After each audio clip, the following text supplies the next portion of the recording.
Hey guys, Pretzelman 945 here. Welcome back to another video. Uh, yeah, I think I'm gonna do that one. I'm just gonna be recording a couple videos tonight. Over the past week, I made several updated lists. I'm just gonna make videos on all these. Um, This one I'm excited on. This is top 10 anime based with the best world building. Um I would not have even dared to try and do this for all fiction because oh my lord, that would have been fucking impossible. Uh that would have been really hard. Just to go. So just because a lot of the animes on this list would probably be on that list anyway, so I don't know like how much difference it would make. Anyway, number 10 is Dragon Ball. And I say world building with Dragon Ball, but it's more like universe and multiverse building. One of my favorite things about Dragon Ball when I was first watching it was always like this the way that it like used the its sense of scale like really well, and the way that like it managed to like expand threats and then ground them back down and expand them again, and like it did it not just for like strength and power up reasons and stuff like that, but it did that with like the threats and the places that they traveled um to the point where like it would go from like getting around the entire planet was like a journey to where now they can use like instant transmission to teleport like thousands of light years across the galaxy basically. I just think it's really cool. I think it's like one of my favorite aspects of Dragon Ball is the way that the scale is used to like really build up the world and expand. I think it's very interesting. And number 9 is ReZero. This is definitely one of the best things about ReZero for sure. Because in the first season, even if you don't really get an idea of like how big the kingdoms are or whatever, it does such a great job of like, you know, I guess yeah, and you really like learn about the politics of certain areas. That's like especially true with the Sanctuary in season two, which was like just meant as an original escape for certain characters from the White, knowing it ends up being this entire like incredibly explored thing. And the way that like they build up the war with like the witches and whatnot, and the way they represent like the seven sins, it's really interesting. Number 8 is Full Alchemist Brotherhood. The way that like the country of Amestris is built up, and all the areas within it, and like all the countries around Amestris that are like fighting for wars and whatnot.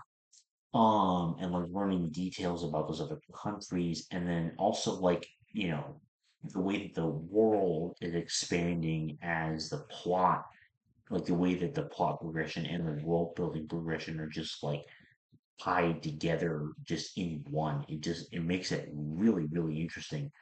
Um Number 7 is Psychopass. Psychopass honestly has like one of my favorite um dystopian worlds of all time. The richness to which it explores the culture is really interesting. Um Part of the reason I dropped season 3 though is because I feel like the international bit was kind of like it trying to tackle too many things. And I think it was better in the first two seasons when it was very much exploring its own society and like exploring threats and ideas within that society. I think that's what made it and what makes it really unique. So what I love about it. And number six, I have Bleak. Um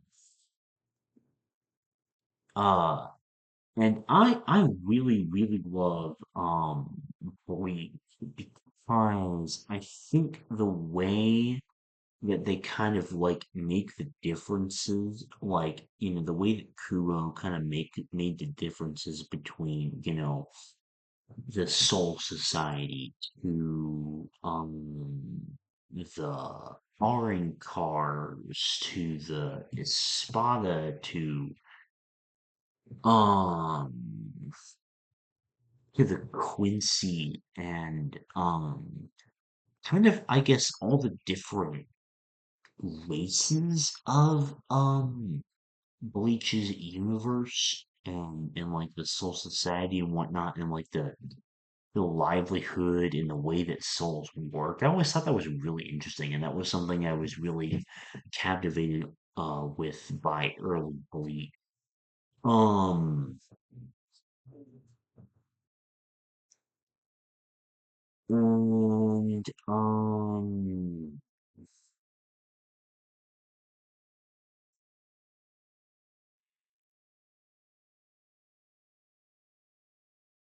Yeah, I really like the kind of I guess depth that each one was explored to. I quite enjoyed that aspect.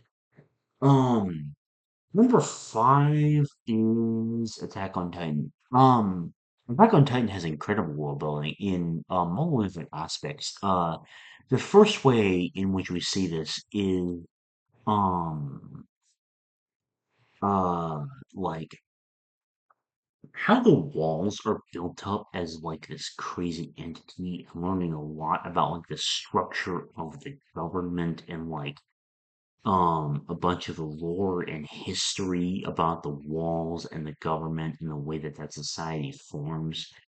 And then another way this is done, number one, the way it's expanded by just learning so much about Marley in the early parts of season four is really, really cool.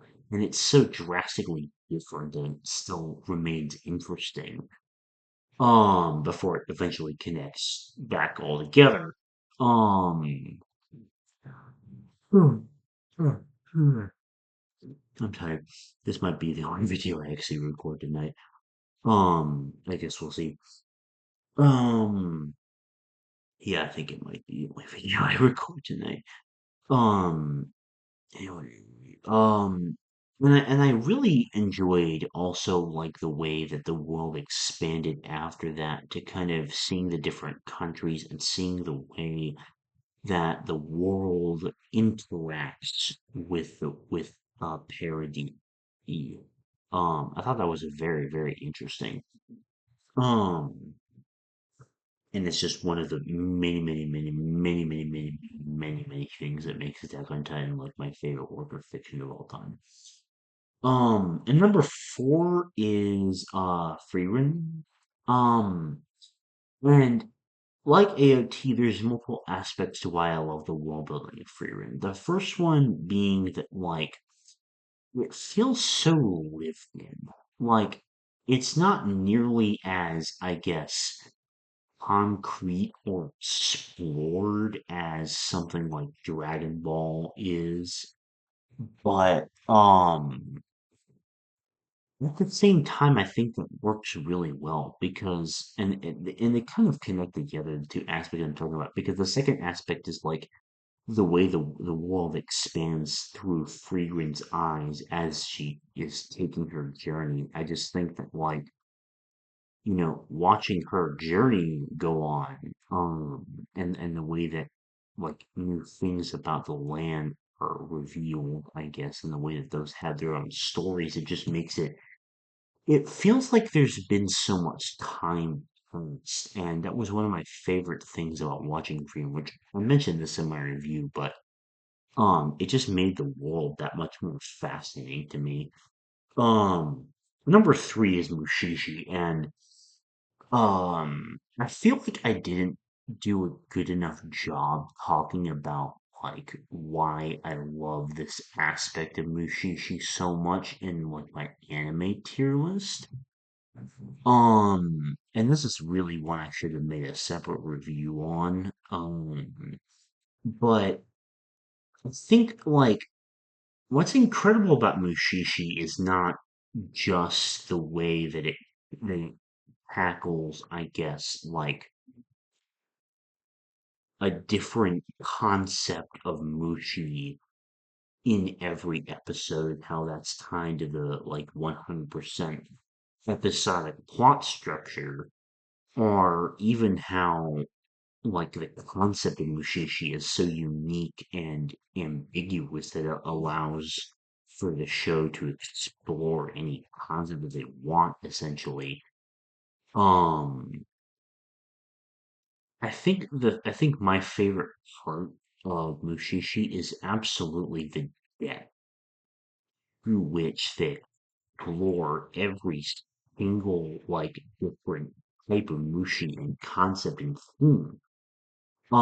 Because they do go really, really, really fucking deep with it. It just makes it so interesting because um each episode is so completely different. Like the depth to which each is explored means that like none of them feel similar, save for the fact that like, they're named Mushi, and that is basically it, and they all have like the same universal definition. And I think that like the way that comes together, it's just great. Everything about Mushishi is fucking brilliant. If you have not watched Mushishi, then like, it's so brilliant. Um, and number two is Main Abyss. Um, this is another one I don't feel like I've done enough justice in terms of talking about it. Um, I think with my anime tier list I made a month ago, I just didn't talk about this enough, but like, Main Abyss, like, truly, if I were doing the all fiction video, Main Abyss would probably be top 10, would definitely be in the list, if not like five, genuinely. Um, the Abyss is like one of the most intriguing and fascinating and just straight up cool worlds in all of fiction that I have like ever seen. Um, the level at like which each the depth at which each level of the abyss is explored is just amazing. Whether it's from like certain characters you learn, or from Rico and Reg themselves, you learn so many different things about like the anatomy and the flora and the fauna on every single level. You learn unique dynamics of it, and this is all keeping with a consistent understanding of the curse of the abyss. um but at the same time, like, it doesn't, despite the fact that there's separate layers of the abyss, it doesn't ever feel incohesive, which is the another incredible part. Like the way that I guess everything feels separate but cohesive at the same time. It makes it so satisfying and connected, I feel. Um and um, and in terms of it being rich, this could not have been more true when, like, the Golden City was so richly and thoroughly explored in season two. But obviously, number one is One Piece. Um, I, I don't feel like I need to explain this. Even as difficult as this list to make was, I knew instantly One Piece was number one on this list. Um, and while Ushishi and Main Abyss really do come close in a lot of areas, One Piece just has them beat on every single level. Like every single strength I talked about with every other anime on this list, One Piece has it all and does it better than all of them. Um, an incredibly richness and depth explored to each island and culture. Depth. Um, an incredible amount of attention paid to the history and lore and slowly expanding world. Yeah. Um, this kind of difference in the sense of scale as the world slowly expands. Heck. Um, the way it feels separate and cohesive at the same time. Heck. It does. The Oda has made the world of One Piece to the point where the entire thing literally feels like a fucking adventure. It is just it's truly incredible. I've never seen anything like what One Piece does, and that's why it's so damn special. And that is why it has the best world building in all of anime. Um, yeah, that's probably gonna be the last video, the only video I record tonight because I'm, let's see, more tired than I expected. Um, but this was a fun video, and I'm glad I did it. Thank you very much for watching, and I'll see you later. Bye.